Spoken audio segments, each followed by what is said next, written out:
Delhi high court के पूर्व जज और उड़ीसा हाई कोर्ट के चीफ जस्टिस रहे मुरलीधर ने कहा है कि मैंने दिल्ली दंगे में वही किया जो सही था, लेकिन उनका ट्रांसफर रातों रात कर दिया गया था। पूरी जानकारी आगे मैं विस्तार से बताऊंगा कि दिल्ली हाई कोर्ट के पूर्व जज ने ऐसा क्यों कहा। नमस्कार, मेरा नाम है नवीन कुमार नंदन और आप देख रहे हैं नेशनल दस्तक। साल 2020 में किस तरीके से दिल्ली दंगा हुआ था आप सबको पता है, और इसके साथ ही तमाम मुसलमानों को निशाना बनाया गया, उन लोगों को जेल में ठूंस दिया गया, और जो लोग नफरती बयान दे रहे थे, जो लोग लोगों को उकसा रहे थे, उनके खिलाफ कोई कार्रवाई नहीं की गई थी। दिव्य हिमाचल एक वेबसाइट है, इसने लिखा है मैंने वही किया जो सही था। जस्टिस एस मुरलीधर बोले, पता नहीं मेरे आदेशों से केंद्र क्यों नाराज था। दिल्ली दंगों को लेकर के दिल्ली हाई कोर्ट के पूर्व जज और उड़ीसा हाई कोर्ट के चीफ जस्टिस रहे एस मुरलीधर ने अपने दिए गए आदेश पर चुप्पी तोड़ी है। उन्होंने कहा कि 2020 के दिल्ली दंगों को लेकर के उन्होंने जो आदेश जारी किया था उससे केंद्र सरकार क्यों नाराज हो गई, जिसकी वजह से उनका ट्रांसफर कर दिया गया। उन्होंने कहा कि मैंने जो आदेश दिया, मेरी जगह कोई भी दूसरा जज होता तो यही आदेश देता। बता दें कि जस्टिस एस मुरलीधर का नाम तब काफी चर्चा में आया था जब साल 2020 के दिल्ली दंगों के दौरान उन्होंने दिल्ली पुलिस को बीजेपी नेताओं, जिसमें अनुराग ठाकुर का नाम आता है, कपिल मिश्रा का नाम आता है, प्रवेश वर्मा आदि के खिलाफ एफआईआर दर्ज करने पर फैसला लेने का आदेश दिया था। यानी अनुराग ठाकुर का क्या बयान था आप सबको पता है। कपिल मिश्रा जो पहले आम आदमी पार्टी के नेता थे, आजकल बीजेपी में है, उनका क्या बयान था दुनिया को पता है। प्रवेश वर्मा जो सांसद बीजेपी के, उनका क्या बयान सामने आया था सबको पता है।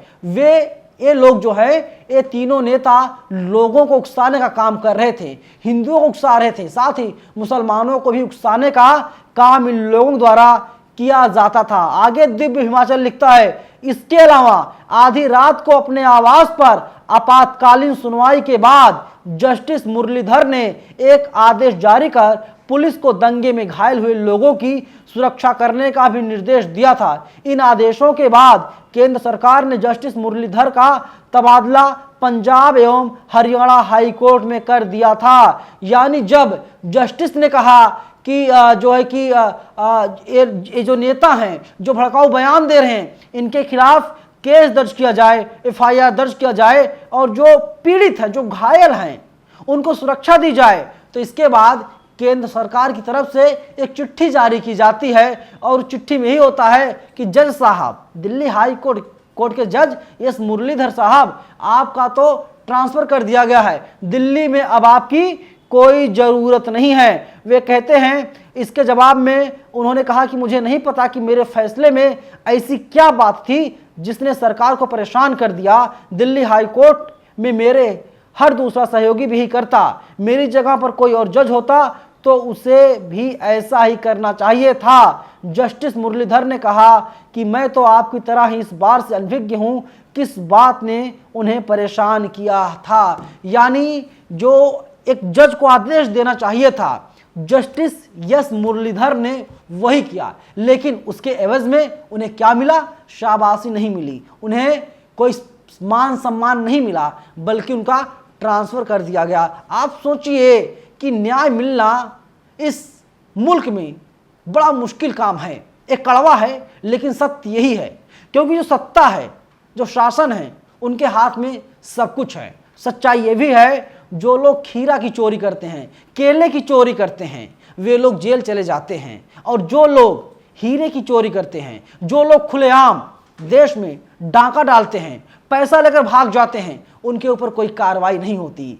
और राहुल गांधी ने तो वही कहा था कि जो लोग देश का धन लूटकर विदेश भाग गए, या जितने चोर हैं, उनके सरनेम मोदी क्यों है। इसके बाद क्या हुआ था? राहुल गांधी की सांसदी चली गई थी। यानी आप सच बोलेंगे, आप सच के साथ खड़े रहेंगे, जो सही होगा आप उस पर फैसले लेंगे, और जो दोषी होगा, जो गलत होगा, आप उसको सजा देने का काम करेंगे, तो आप जज होते हुए भी, जज होने के बाद भी आप नौकरी नहीं करने पाएंगे, आप एक जगह रह करके लंबे समय तक काम नहीं कर पाएंगे, और अगर हाँ सत्ता के हाँ में हाँ मिलाएंगे तो आप लंबे समय तक टिकेंगे, बिना किसी शर्तों के साथ आपका प्रमोशन कर दिया जाएगा, अच्छी खासी सैलरी मिलेगी, हर एक सुख सुविधा मिलेगी जिसकी आप कल्पना भी नहीं कर सकते हैं। और अगर आप सच के साथ खड़े रहेंगे तो आप जिसकी कल्पना कभी नहीं किए होंगे उस तरीके से आपको परेशान किया जाएगा।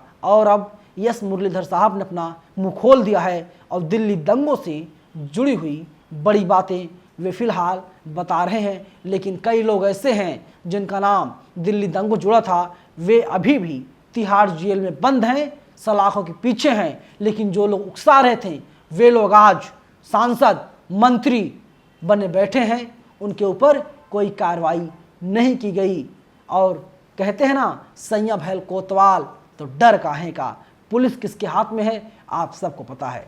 फिलहाल इस वीडियो में इतना ही, लेकिन आप लोग अपनी राय में ज़रूर बताइएगा जस्टिस साहब किस तरीके से मुखर होकर के अब सामने आ रहे हैं और बोल रहे हैं। धन्यवाद। नेशनल दस्तक की आपसे गुजारिश है कि अगर इसको बचाना चाहते हैं तो नेशनल दस्तक को सब्सक्राइब करने के लिए रेड कलर के सब्सक्राइब बटन को दबाएं, फिर बेल आइकन की घंटी दबाएं। नेशनल दस्तक को बचाने के लिए बहुत जरूरी है कि हर खबर को शेयर करें, लाइक करें, कमेंट जरूर करें।